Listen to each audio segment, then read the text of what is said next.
Hello everyone, welcome to competitive exams tech prep. मेरा नाम पुष्पांजलि और इस वीडियो में मैं आपके लिए एक नया और इंटरेस्टिंग टॉपिक लेकर आ गई हूं जिसका नाम है एसपीएम फ्रेमवर्क। एसपीएम फ्रेमवर्क की हम बात करेंगे सॉफ्टवेयर प्रोजेक्ट मैनेजमेंट सब्जेक्ट के अंदर। सॉफ्टवेयर प्रोजेक्ट मैनेजमेंट की सीरीज में आज का जो टॉपिक होने वाला है वो होने वाला है एसपीएम फ्रेमवर्क, जिसकी हम बात करेंगे इस वीडियो के अंदर। बहुत इंपॉर्टेंट वीडियो है आपके एग्जाम पॉइंट ऑफ व्यू से। अभी तक आप मेरे चैनल पर जुड़ नहीं है तो जुड़ जाइए, कर लीजिए चैनल को सब्सक्राइब और बेल आइकन को प्रेस कर दीजिए, जिससे आने वाली वीडियोस की नोटिफिकेशन आपको मिलती रहे और ऐसी यूजफुल वीडियोस आप देख पाए। आप मुझे टेलीग्राम पे फॉलो कर सकते हैं जहाँ पे वीडियोस के नोट्स मिलते हैं, आपको लिंक डिस्क्रिप्शन बॉक्स मिल जाएगा, वहां से चेक करके ज्वाइन कर सकते हैं। एसपीएम यानी सॉफ्टवेयर प्रोजेक्ट मैनेजमेंट की पूरी प्लेलिस्ट को एक्सेस करने के लिए भी लिंक डिस्क्रिप्शन बॉक्स मिल जाएगा, वहां से आप सीक्वेंशियली सारी वीडियोस को एक्सेस कर सकते हैं। तो चलिए बिना देरी के स्टार्ट करते हैं अपने टॉपिक को, जो है एसपीएम फ्रेमवर्क। बात करते हैं एसपीएम फ्रेमवर्क पे। एसपीएम फ्रेमवर्क क्या होता है? Software project management framework. SPM framework यानी software project management framework. Framework क्या होता है? फ्रेमवर्क आपको एक अप्रोच प्रोवाइड करता है। कैसा अप्रोच? स्ट्रक्चर्ड अप्रोच प्रोवाइड करता है। ठीक है। एसपीएम के अंदर जो हमारा एसपीएम फ्रेमवर्क है वो आपको एक स्ट्रक्चर्ड अप्रोच प्रोवाइड करता है कि किस तरह से अपने सॉफ्टवेयर प्रोजेक्ट के लिए एज अ प्रोजेक्ट मैनेजर आपको प्लानिंग करनी चाहिए, कैसे आपको एग्जीक्यूशन करना चाहिए और कैसे मॉनिटरिंग करनी चाहिए, लास्ट में कैसे अपने सॉफ्टवेयर प्रोजेक्ट को क्लोज करना चाहिए।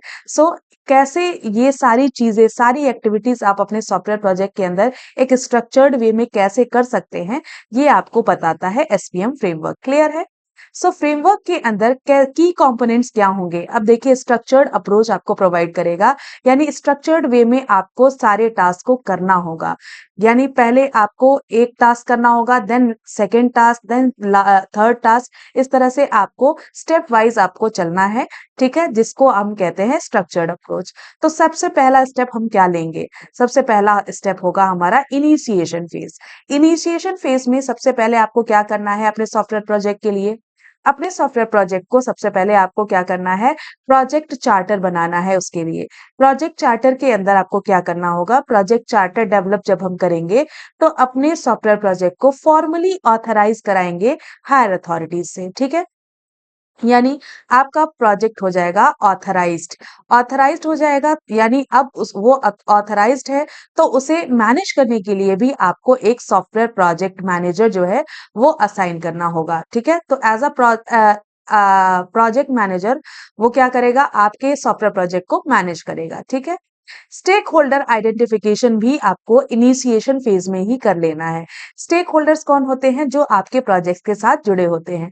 कौन आपके प्रोजेक्ट के साथ जुड़े होते हैं? देखिए, अब सबसे पहले ये आपको आइडेंटिफाई करना है कि कौन कौन से लोग आपके सॉफ्टवेयर प्रोजेक्ट से जुड़े हुए हैं, यानी सारे स्टेक होल्डर्स को आपको आइडेंटिफाई कर लेना है। साथ में उनको एक डॉक्यूमेंट फॉर्म में आपको लिस्ट आउट कर लेना है कि कौन कौन से कौन कौन से आपके स्टेक होल्डर्स जो हैं वो आपके आपके प्रोजेक्ट से जुड़े हुए हैं। ठीक है, उनके क्या इंटरेस्ट हैं, किस लिए वो आपके सॉफ्टवेयर प्रोजेक्ट से जुड़ना चाहते हैं, वो आपके सॉफ्टवेयर प्रोजेक्ट से कैसे इन्फ्लुएंस हुए हैं, उनकी क्या एक्सपेक्टेशंस हैं आपके सॉफ्टवेयर प्रोजेक्ट से, ये आपको आइडेंटिफाई यहाँ पे कर लेना है। तो सबसे पहले इनिशिएशन फेज में आपको क्या करना है?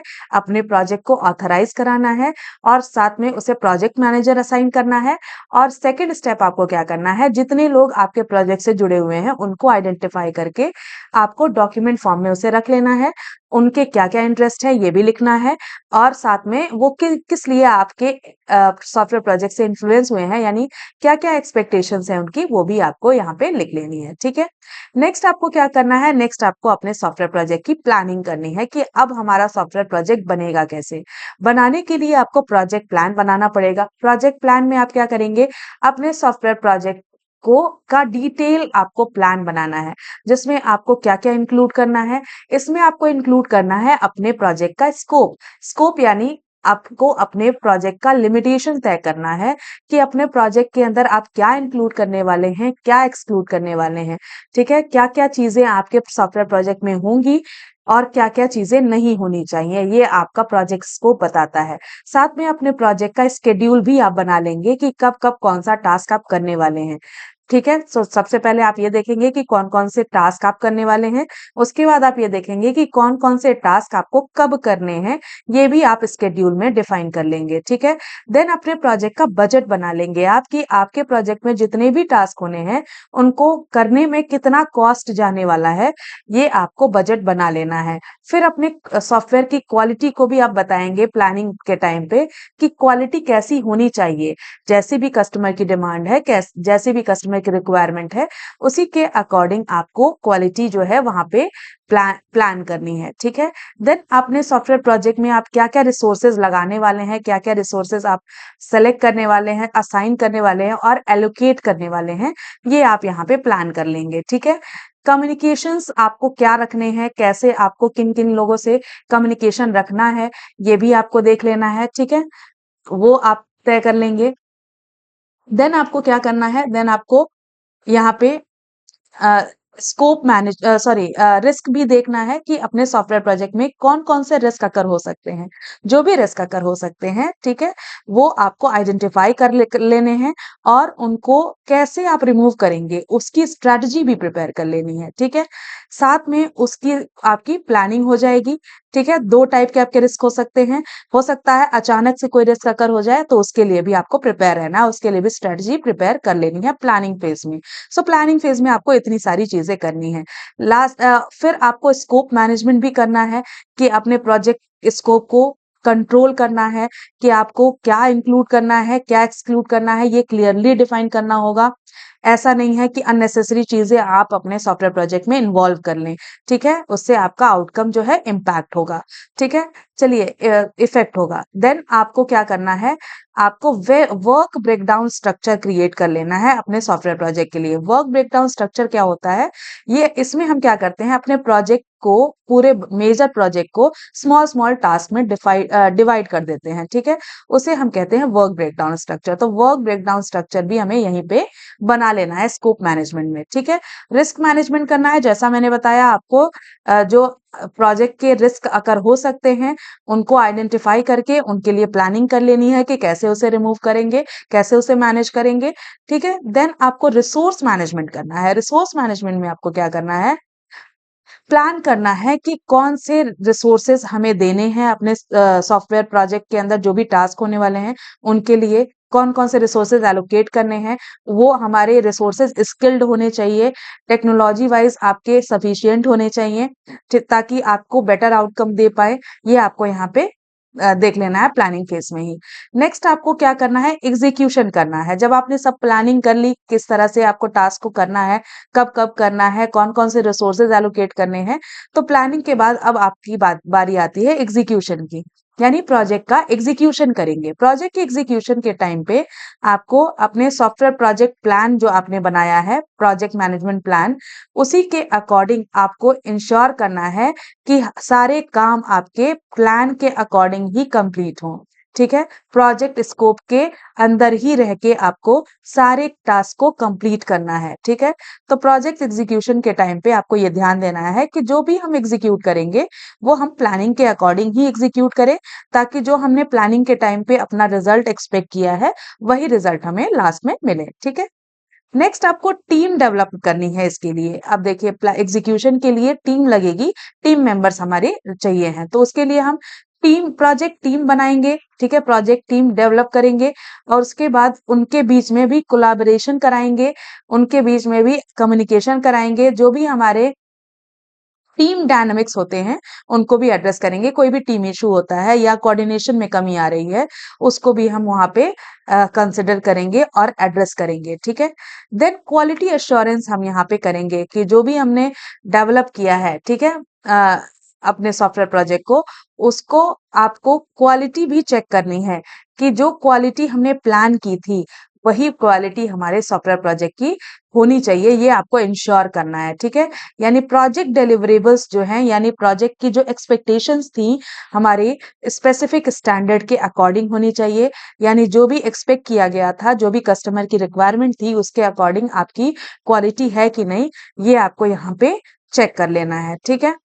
देन आपको क्या करना है, monitoring and controlling. Monitoring and controlling phase में आपको प्रोजेक्ट की परफॉर्मेंस को मॉनिटर करना है। अब देखिए, आपने जब एग्जीक्यूशन कर लिया, प्रोजेक्ट को एग्जीक्यूट करा लिया, अब प्रोजेक्ट हो गया कंप्लीट, तो आपको अब चेक करना है, क्या चेक करना है, मॉनिटर करना है अपने प्रोजेक्ट की परफॉर्मेंस को, कि परफॉर्मेंस कैसी आ रही है।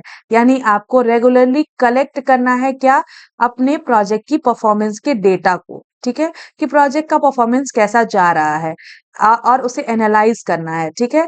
एनालाइज करना है कि प्रोजेक्ट आपका ट्रैक पे है कि नहीं।